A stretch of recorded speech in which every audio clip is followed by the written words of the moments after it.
kita berjumpa lagi dalam Fokus Kristovirus. Kita bersyukur di minggu ini kita memperingati 77 tahun Indonesia Merdeka. Kita turut bangga, kita juga memeriahkan di tempat kita masing-masing. Fokus Kristovirus kali ini bersama hamba Tuhan masih muda, energik, dipakai Tuhan luar biasa, Saudari Christine Kurniati. Berbeda dari apa yang diangan-angankan, dia kuliah di Universitas Petra Surabaya, tapi akhirnya ditangkap Tuhan untuk menjadi hambanya. Kita akan mendengar sharing dari Christine tentang kuliahnya, pelayanannya, dan juga hari-harinya kiranya jadi berkat bagi sahabat Fokus Kristovirus. Mari kita bersama.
Saya lahir di Semarang, dan kalau ditanya cita-cita waktu kecil, ya dalam ingatan saya nggak ada yang melekat kuat seperti misalnya ingin jadi dokter, insinyur, dan sebagainya. Yang saya ingat dan yang saya pegang terus ya jalani hidup ini dengan sebaik mungkin. Mau jadi apa itu urusan nanti aja. Nah, tapi semakin bertambahnya usia, saya mulai melihat ada talenta yang Tuhan titipkan ke saya, yaitu di ranah seni, suka gambar gitu. Ya tapi memang gambarnya enggak sampai bagus gimana gitu ya, tapi lumayan lah, masih ada bentuknya. Nah, setelah saya pikir-pikir kenapa saya bisa menggambar, mungkin karena saya itu senang menginap di rumah engkong. Nah, terus nemeni dia, ngikutin dia. Nah, engkong ini tuh suka ngelukis, suka nggambar gitu ya. Jadi saya mungkin kecipratan sedikit lah bakat dari engkong itu. Nah, ketika sampai di penghujung SMA, ketika mau menetapkan kuliah jurusan apa, yang terpikir saat itu kalau nggak IT ya DKV. Saya pikir dengan sedikit kemampuan gambar-gambar saya itu, bisalah nanti kuliah DKV. Dan akhirnya saya nekat aja daftar di Universitas Kristen Petra di Surabaya, jurusan Desain Komunikasi Visual. Dan puji Tuhan saya diterima dan saya studi di Petra.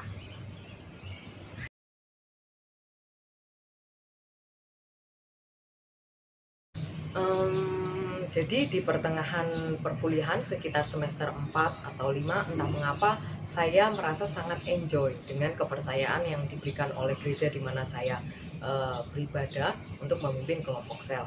Padahal sesungguhnya menjadi pemimpin kelompok sel itu kan nggak gampang, karena harus memperhatikan anggota sel itu satu persatu, nanyain kabar mereka, jadi kawan cerita mereka, kawan bergumul bersama dengan mereka, dan berdoa juga bareng mereka, harus mengatur jadwal pelayanan di kelompok sel, dan masih banyak perintilan-perintilan lainnya gitu ya. Tapi di samping itu saya juga harus tetap kuliah sebaik mungkin yang saya bisa sebagaimana mahasiswa pada umumnya.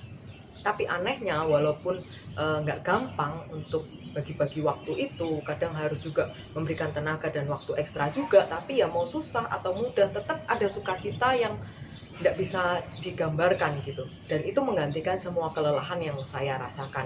Waktu itu saya berpikir, mungkin ini tandanya Tuhan panggil saya untuk menjadi hamba Tuhan penuh waktu. Cuman setelah saya pikir-pikir lagi, enggak lah, ini paling emosi sesaat, karena orang-orang yang ada di sekitar saya memang mereka pelayanannya all out gitu. Jadi kita juga ikut-ikutan semangat gitu kan. Nah, atau saya juga berpikir, ini gejolak anak muda lah, menggebu-gebu sesaat paling nanti juga lenyap. Setelah itu saya juga berpikir bahwa nggak mungkin lah kalau saya tiba-tiba berhenti kuliah, karena masuk sini nggak gampang, nggak murah juga, bisa kena omel orang tua gitu kalau sampai putus kuliah, dan juga berpikir nanti apa kata orang kalau berhenti kuliah. Akhirnya saya menuntaskan kuliah di kafe saya, tapi juga dengan tetap masih memimpin kelompok sel. Nah, setelah saya berkuliah selesai, saya kemudian kerja freelance. Sampai tahun kedua setelah lulus, ada satu masa di mana Tuhan ingatkan kembali panggilan itu lewat salah seorang hamba Tuhan praktek di gereja saya. Hamba Tuhan ini bilang kepada saya dan beberapa rekan saya, kayaknya kalian ini ada panggilan loh menjadi hamba Tuhan penuh waktu. Waktu dibilang itu saya jadi ingat akan panggilan Tuhan di masa kuliah itu. Hanya saja namanya manusia suka ngeles, bilang, masa sih Tuhan, apa ya benar. Ini loh papi mami juga barusan modalin saya untuk membuka usaha, merintis usaha di masa depan lah, kok terus dipanggil, gimana lah nasib mesin-mesin ini, balik modal aja belum. Jadi sekali lagi saya mengelak, dan ketika saya berusaha untuk terus mengelak dan mau lari, lah justru makin nggak bisa mendesain. Otak ini kayak jadi orang linglung gitu, nggak bisa desain sama sekali. Akhirnya saya menyerah, saya memilih untuk konsultasi lah dengan beberapa hamba Tuhan tentang ketidaktentraman ini. Nah, setelah berbincang dengan beberapa hamba Tuhan dan juga keluarga, akhirnya saya membulatkan tekad untuk menjawab panggilan Tuhan, dan kemudian saya mendaftar di STT Amanat Agung. Puji Tuhan, saya diterima di STT Amanat Agung.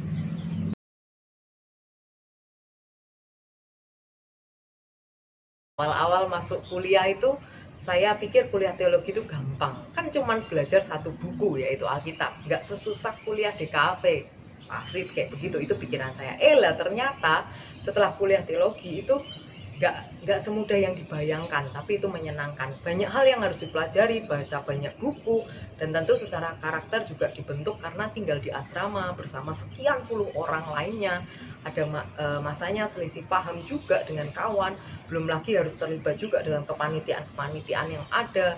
Waktu menjalaninya ya rasanya memang kok berat betul ya, kapan bisa ngerjain tugas-tugas dengan maksimal kalau terlibat ini dan itu gitu. Tapi setelah saya melewatinya ya baru paham bahwa itu adalah latihan pelayanan yang sesungguhnya, dan semua itu menjadi sarana untuk membentuk dan mempersiapkan saya menjadi pelayan Tuhan penuh waktu yang nggak gampang-gampang bilang nggak bisa karena sibuk ini dan sibuk itu.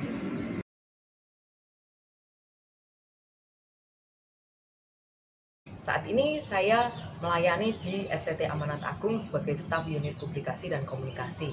Mungkin ada teman-teman yang berpikir, lah susah-susah kuliah teologi kok ujungnya balik ke kerjaan anak di kafe gitu ya. Mungkin awalnya memang terlihat demikian. Namun yang saya rasakan justru pelayanan ini menjadi wadah untuk saya mengawinkan ilmu antara DKV dan teologi yang saya punyai. Sederhananya saya berkhotbah melalui visual-visual yang saya hasilkan. Ya walaupun memang tidak semua orang paham dengan meaning di balik visual itu, tapi saya membuatnya dengan kesadaran, pemahaman, dan tujuan tertentu yang berharap orang itu dapat merasakan dan melihatnya. Memang perjalanan pelayanan saya masih terhitung baru, tapi dalam beberapa tahun ini saja kalau saya nampak tilas dan merenungkan kembali, ya saya cuma bisa bersyukur dan berterima kasih kepada Tuhan. Hanya karena hikmatnya lah, karena anugerah Tuhan sajalah, maka setiap hari Tuhan tuh memberikan hikmat yang baru, kreativitas yang baru, sehingga saya bisa memvisualisasikan berbagai macam publikasi dari STT Amanat Agung. Kalau dengan kekuatan saya sendiri ya tentu nggak mungkin bisa seperti yang telah terpublikasi. Sebelum berlanjut, kita mendengarkan Success Story Christine, anak-anak Panti Asuhan Christophorus merayakan ulang tahun dengan cara mereka, dengan keberadaan mereka, dan mari kita boleh pilih bersama anak-anak Panti Asuhan Christophorus. Indonesia, tanah airku, tanah tumpah darahku. Di sanalah aku berdiri, jadi pandu ibuku.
Dulu saya berpikir bahwa jika kita mengerjakan sesuatu yang merupakan passion kita, kita pasti akan senang dan menikmati, alias nggak akan pernah bosan gitulah, itu pikiran saya. Tapi sesungguhnya saya juga masih terus bertanya-tanya, apa ya benar begitu adanya? Masa sih mengerjakan yang jadi passion itu nggak akan pernah mengalami titik jenuh atau mau give up gitu? Nah ternyata setelah saya menjalani panggilan beberapa tahun terakhir ini dan mengerjakan apa yang menjadi passion saya, ya ternyata titik jenuh dan ingin menyerah itu adalah hal yang memang nggak bisa dihindari. Penyebab kejenuhan dan ingin menyerah itu tentu beragam dan nggak sama satu dengan yang lainnya. Bisa dipicu dengan kesalahpahaman, konflik, atau ada hal-hal lainnya. Tapi pada akhirnya saya belajar bahwa yang utama itu bukan cuma passion, tapi bersama dengan siapa kita melewati hari-hari dan pekerjaan kita. Siapa yang kita andalkan dalam menjalani itu semua, dan apa yang menjadi tujuan akhir yang kita kerjakan. Kalau semua itu berpusat pada diri dan mengandalkan diri, ya akan berakhir dengan kekacauan. Tapi jika kita menjalaninya bersama Tuhan dan melakukan semua ini untuk Tuhan, ya Tuhanlah yang akan terus memampukan kita melewatinya, sekalipun gak mudah dan penuh dengan tantangan.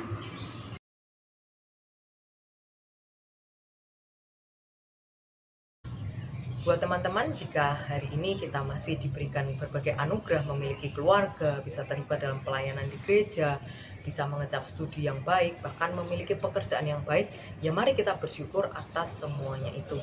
Jangan pusatkan seluruh perhatian kita pada apa yang tidak kita miliki atau yang belum kita capai. Pertama-tama mari kita lihat dan kita syukuri penyertaan Tuhan yang begitu sempurna dalam hidup kita. Selain itu, mari maksimalkan apa yang ada di tangan kita sekarang ini. Mari kerjakan bagian kita dengan yang terbaik, dan itu bukan untuk mendapat pujian dari orang sekitar kita, tapi biarlah semuanya itu kita lakukan sebagai ucapan syukur kita kepada Tuhan atas kasih-Nya yang begitu besar buat kita. Jika kita sedang mengalami kegagalan, jangan berlama-lama untuk berduka. Segera bangkit dan berjuang kembali. Kegagalan bukanlah akhir dari segalanya, tapi justru kesempatan untuk menjadi lebih baik.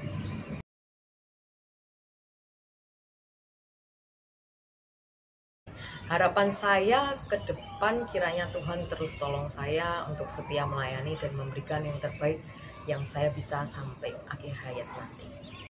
Demikianlah Fokus Kristovirus kali ini. Kiranya kesaksian Sri Christine menjadi berkat dan motivasi bagi kita. Mari kita terus maju bersama-sama dengan Kristus dan melayani dimanapun kita berada lebih sungguh dan sungguh lagi. Sampai bertemu, dan Tuhan Yesus memberkati.